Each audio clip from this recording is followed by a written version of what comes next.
you just joined us on the System After Dark, this is a homegrown number courtesy of E3 and Cracker. Bulla, how's it going? I'm D, your host on the System After Dark, right here on Today FM. Today's hit music. You can catch me weeknights at 7 p.m. That's from Monday to Friday, only on the home of Today's hit music. And don't forget, that's D with you every weeknight on the System After Dark.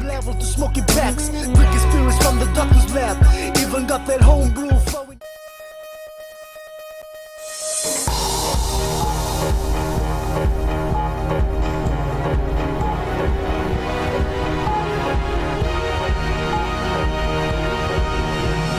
Good evening, this is FBC News. I'm Amrita Priyadarshini. In tonight's bulletin, monitoring of Kawa and Donu fish to continue. 2 injured soldiers remain under observation in Israeli hospital. And fees and charges at the ports increased.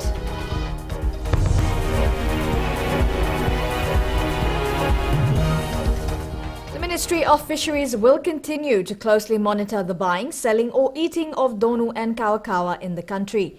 Minister for Fisheries Osea Ngamu made the statement while at the celebration of the Donu and Kawa campaign in Suva last night. The Ministry of Fisheries and Forest, the 4Fiji movement and other stakeholders celebrated the success of the campaign not to buy, sell or eat Ndonu and Kawa. The Fisheries Department are working across the country to help communities better manage their fisheries, whether it's food security or livelihoods. Our people need help. Ngamu says the ministry will work closely with relevant stakeholders and local communities to save these endangered fish for our future generation. This campaign has begun to engage and catalyze all levels of Fiji society and government in charting a course towards sustainable fisheries management in Fiji. Ngamu also reveals that they have found that Ndonu and Kawa no longer exist in some of the breeding places in Fiji. Just last month, the Fisheries Department, in partnership with the University of Hong Kong, surveyed spawning sites near Mombasa. The Mali Passage, the nearest spawning site to Mombasa, and therefore the most accessible, was found to no longer be viable for spawning. Meanwhile, the group that is at the forefront of this campaign, the 4Fiji movement, will continue to raise funds to create more awareness in coastal and rural maritime communities. Ali Kimbia, FBC News. A 20-year-old man died in an early morning accident near Kilikali settlement in Nepani, Nasinu. The victim was hit by a vehicle driven by an 18-year-old man as he tried to cross the road yesterday. He was rushed to the hospital where he died later. The driver has been questioned and released. Police are waiting for the post-mortem report of the deceased. Meanwhile, in a separate incident, an elderly man died yesterday when he fell off a bus in Tangitangi Tavua. The 65-year-old man was boarding a bus with his grandson when he was hit from behind a truck. He died on the scene. 2 Fijian soldiers who were injured in a roadside bomb incident in Sinai, Egypt, remain admitted in an Israeli hospital for observation. The soldiers, who are members of the multinational force and observers, were injured with 4 U.S. soldiers in 2 separate incidents on Thursday. Police Chief of Intelligence and Investigations ACP Henry Brown says there is no other military-style training in the hills of Nakovandra in Ra. Brown says police, however, are carrying out surveillance on a particular group in the village of Rambulu and other surrounding areas. Shanal Sivan reports. Police Chief of Intelligence and Investigations ACP Henry Brown has revealed they are trying to piece together information about the group that could lead them to the supposed involvement of weapons in military-style training. Brown says members of the group are a separate bunch from those who have already appeared in court for alleged sedition-related activities. He says they are concentrating in the village surrounding Rambulu in Ra. On Friday, the Fiji Sun reported that a new group is training in the hills of Nakovandra and worshipping an ancient deity. ACP Brown says that report is untrue. However, the newspaper's publisher Peter Lomas says the report was strongly sourced by 2 of Fiji's most experienced journalists, Nemanindela Mbatiki and Jyoti Pratibha, at high level. Lomas adds those involved in this operation might not necessarily be police, saying ACP Brown should also not necessarily be regarded as an unbiased source when commenting on Fiji Sun reports. Chanel Shivan, FBC News. New port fees and charges are being implemented by port authorities. The increase ranges from 11% to as much as 600% for some services. Ritika Pratap reports. An improvement in services at port facilities since 2009 has resulted in the implementation of increase in charges and fees that were recommended in a review process. The Fiji Commerce Commission Chief Executive Bobby Maharaj says after a partial increase in 2009, Fiji Ports Terminal Limited and the Fiji Ports Corporation Limited were required to improve their services to get a further increment. So we did a review in 2013 to see how well they have positioned themselves from 2009. No? And then we carried a follow-up audit in 2014 to see if in case the findings of 2013 has been changed now. And what we observed is that there has been improvements in a lot of facets of ports operations. Maharaj says increase of fees by 500 to 600% are avoidable as they apply on the storage of containers at port facilities. The importers or the local importing companies to free their containers within 3 days. So if they can discharge their containers from the ports within 3 days, they don't have to pay any fees for storage. Now, once it goes beyond 3 days, then the fees has been increased. Maharaj says this step was taken in light of limited space available at ports and to reduce congestion. He says the Commission's next intended review is in April next year. However, to get any increments, the ports have to deliver in their investment plans. Let's say they have given a commitment to say we will be introducing these. So if they have introduced that, then we will be able to be in a position to say whether there is a need for a review or not. The private-public partnership between the Fiji Ports Corporation Limited and prominent Sri Lankan company, Aitken Spence, took place in July 2013. The two companies joined forces to bring international best practices to the ports of Suva and Lautoka. Ritika Pratap, FBC News. Still to come on FBC News, 700 cases of domestic violence in 7 months reported at crisis centre.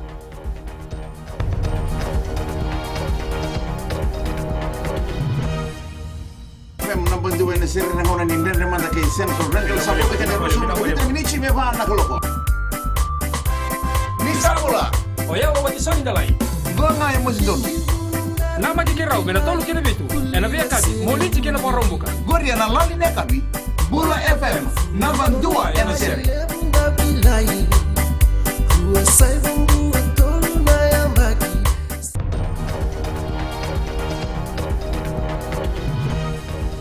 Welcome back. You're with FBC News. The Fiji Women's Crisis Centre received over 700 reported cases of domestic violence from January to July of this year.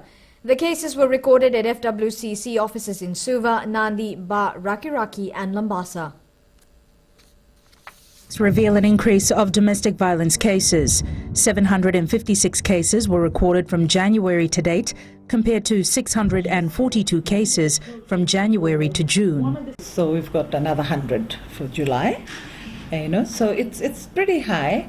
The stats are pretty high, and around this time last year the numbers were about the same, a little bit more. Suva had the highest number with 400 cases, Nandi followed with 163 cases, Ba with 115, Lambasa with 55 and Rakiraki had the lowest of 23 cases. Ali says the statistics reflect what they've already known for some time. It reflects the national survey and what we found out there. There's quite high rates of domestic violence in this country. So this is just what we are seeing, and we still believe that this is just about 10% of it, 10 to 12% of it. The rest of it still is going unreported. Ali says accessibility to women in rural areas hinders the centre's ability to provide immediate services. However, the Fiji Women's Crisis Centre is working closely with faith-based organisations, the Ministry of Women's Zero Tolerance Networks and other parties to reach out to rural and maritime areas. that there are services available, get up, call us. You can always call us 24 hours, we'll come out to you, or we can make arrangements for you to come out. But, try and get help. Tell people. People will listen because there's a lot more awareness now and a lot more people who are putting violence against women on their agenda. Ali says domestic violence doesn't just affect one person, it affects everyone. It's not an issue for two people to deal with between themselves, it's everyone's business. Jackie Spate, FBC News. West Papua's application to be part of the Pacific Islands Development Forum is unlikely to succeed. West Papua, which is trying to get independence from Indonesia, has been lobbying for support from regional and international bodies, including the PIDF. Ritika Pratap reports. The Pacific Islands Development Forum has made its stance clear that it will not give West Papua a separate membership in the organization. West Papua is not a country. West Papua belongs to Indonesia.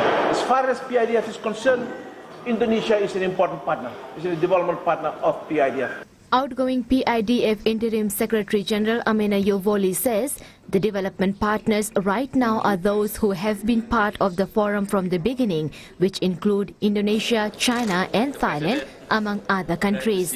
Yovoli says to become a member of the PIDF, one has to go through the normal accreditation process as outlined in the charter. The members of the organization are Pacific Islands and Pacific organizations, meaning civil societies, NGOs, private sector organizations.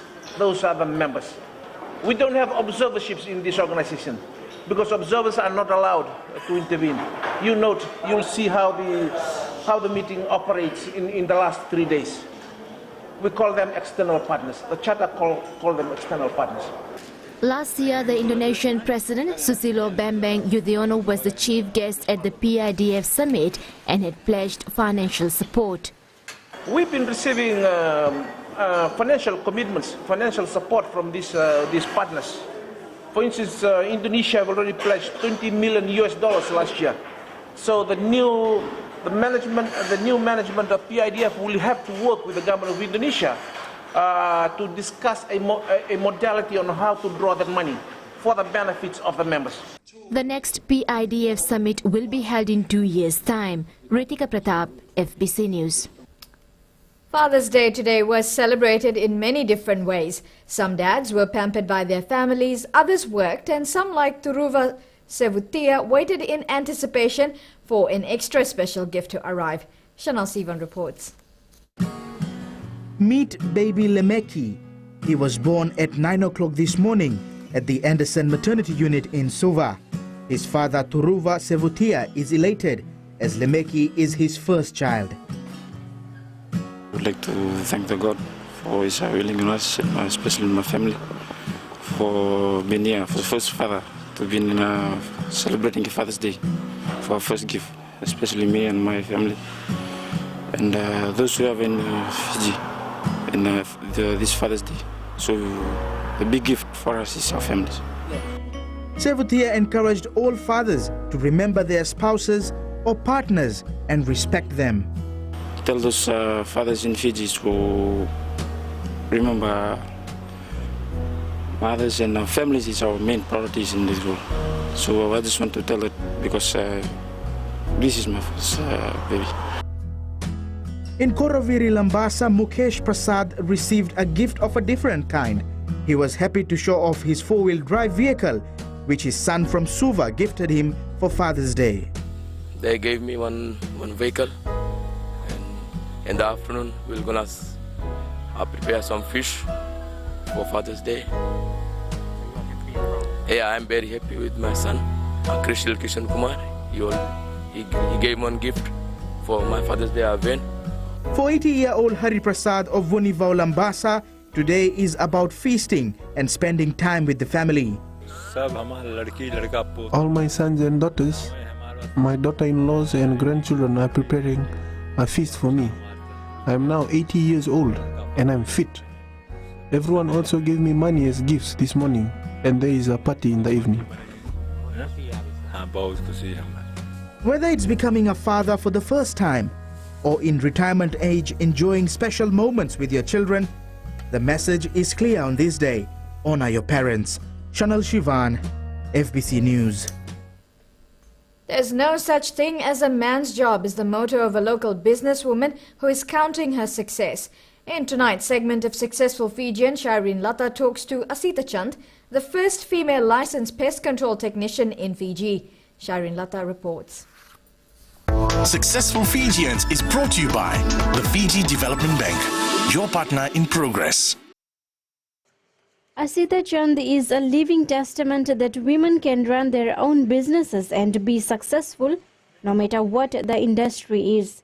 Chand is a technician and the director of Fast Kill Pest Control Services, a company which she runs with her husband. Well, I'm a working mother with 2 kids, and I have a father-in-law who is 86 now. He's at home.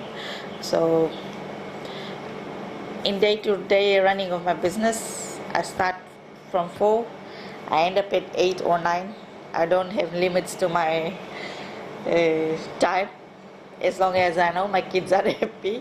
And on Sundays I dedicate to my kids. I take them outing and things like that. The couple started their company 15 years ago with only $200 and 2 employees. Fast Kill Pest Control is now employing 25 staff and is well equipped with the latest pest control technology and chemicals. The company provides domestic, industrial and commercial pest control services. There was a lot of ups and downs in business because of the competition market outside, and we have to invest in, because at that time there wasn't, we were not that much rich to afford into markets and things like that. But when we brought in these things, it was hard, tough, and we started investing slowly into it. Chand has scooped a number of major awards in the business sector in Fiji and abroad. Well, 2013 I won the Aspiring Entrepreneur of the Year in Women in Business in Fiji.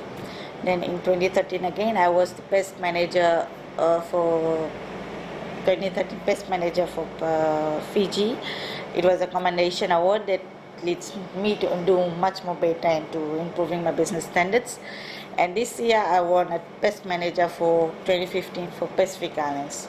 So it gives a big milestone achievement for me and my company. The couple is planning to set up a training institute where local pest control technicians can learn their trade. Shireen Lata, FBC News. Successful Fijians was brought to you by the Fiji Development Bank, your partner in progress.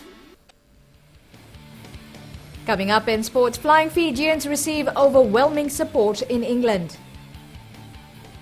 And Jared Hayne makes the final cut for the San Francisco 49ers. All that and more after the break.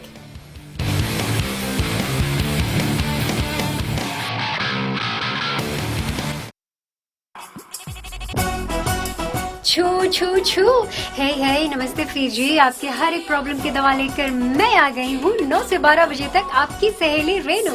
छू छू छू 40 में 20 का दिखना है। मैं हूँ ना आपके साथ में मिर्ची एफएम पर 9 से 12 बजे तक मंडे टू फ्राइडे। मिर्ची it's hot.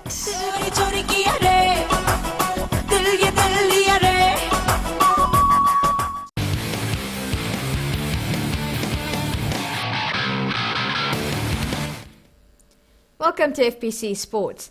Now, the Stoop, the venue for the Vodafone Flying Fijians Rugby World Cup warm-up match against Canada in England tomorrow, is expected to be filled to the brim with Fiji supporters.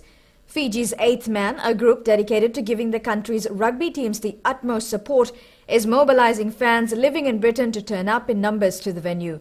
The group is targeting at least 300 supporters to cheer on the boys tomorrow. There's quite a large contingent living in the area around Aldershot and Guildford area, where we're camped. But you know, the players certainly get a lift from the support they get, and we're hoping for a good crowd of Fijian support at the Stoop. The Fiji-Canada warm-up match kicks off at 1:30 a.m. tomorrow. The Flying Fijians will then take on England in the World Cup opening match on September 19th at 7 a.m. and you can watch it live on Fbctv. Meanwhile, Fijian winger Tangale Nayaravoro scored a memorable try on debut for the Wallabies in their 47-10 warm-up match over USA this afternoon. In another match, Noah Naikatavi scored a last-minute try to help France beat Scotland 19-16. One of Fiji's pool opponents in the World Cup, Wales, are sweating on the availability of injured stars Lee Halfpenny and Rhys Webb. The duo were both stretched off the field during Wales' 23-19 win over Italy this morning, and medical scans tomorrow will determine whether they will feature in the World Cup. Fiji will meet Wales on its third pool match on October 1st in Cardiff. The Nandranga rugby side showed the depth in its squad when a new-look team thrashed Vatukola 56-11 in the second HFC Bank Fairbrother Trophy Challenge yesterday. Star players were given a rest and it was chance for the second-string players to step forward and prove themselves. And they did so in spectacular fashion at Lawanga Park. Chalindo Dakadaka has more. And Nandranga lives on to hold the Fairbrother Trophy for another week after overcoming Vatukola yesterday. Fielding a virtually new team from the star-studded side, which beat Nandi last week, the Stallions displayed the depth and talent within the province, which has made them a powerhouse in local rugby. Yeah, I've been telling the young boys that when you're given a chance to play for one challenge, you have to prove yourself, because there are other like 50 more boys outside there that wants to don the jersey. So while you're given a chance, you need to prove yourself and prove that you're one of the best for defending the Fairbrother. As it was last week, Nandranga will have a short celebration before hitting the grounds again from tomorrow to prepare for what will be another difficult challenge against Nektasiri. When Nektasiri always come for challenge, we know what to expect from them, because we respect every team that comes and challenge the Fairbrother, because we know that all the team train hard to win the Fairbrother. We'll take one team at a time. So hopefully next week we'll try and give our best for Nektasiri.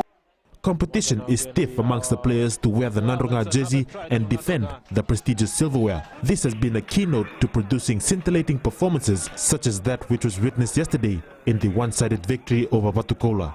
Talendo Dakadaka, FBC Sports. Jared Haynes' dream of making the San Francisco 49ers final 53-member squad for the NFL season has become a reality.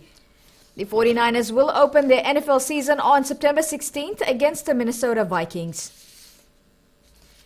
The Commonwealth Youth Games was officially opened in Samoa yesterday.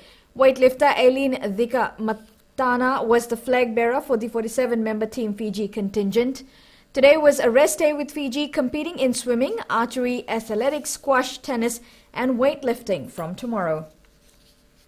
More than 1,000 athletes aged 14 to 18 are due to represent their country at the event, which features 9 sports across 7 days of competition, where 107 gold medals will be awarded.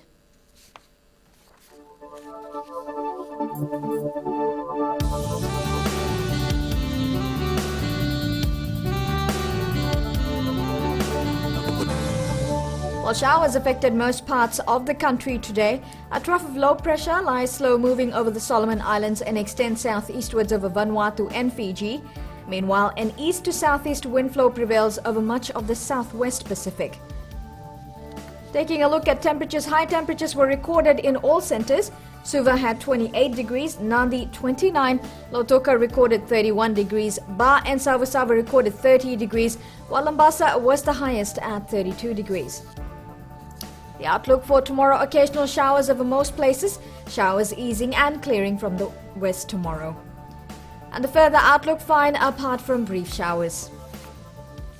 Recapping our main stories, the monitoring of Donu and Kawakawa fish species will be closely monitored by the Fisheries Department to ensure their sustainability. An early morning accident has claimed the life of a 20-year-old man in Nepani. And 2 Fijian soldiers injured in a roadside bomb attack in northern Sinai Peninsula remain under observation at a hospital in Beersheba, Israel. On to our poll segment. This week we ask, can the Flying Fijians reach the quarterfinals at the Rugby World Cup? You can visit our FBC website to take part. You can also send us newsworthy pictures and videos on email citizenseyes@fbc.com.fj or share it with us via our Facebook page FBC News. If you're on Twitter, follow and tweet us your news tips at FBC News or simply #FBC News. You've been watching FBC News. I'm Amrita Priyadarshini. Good night.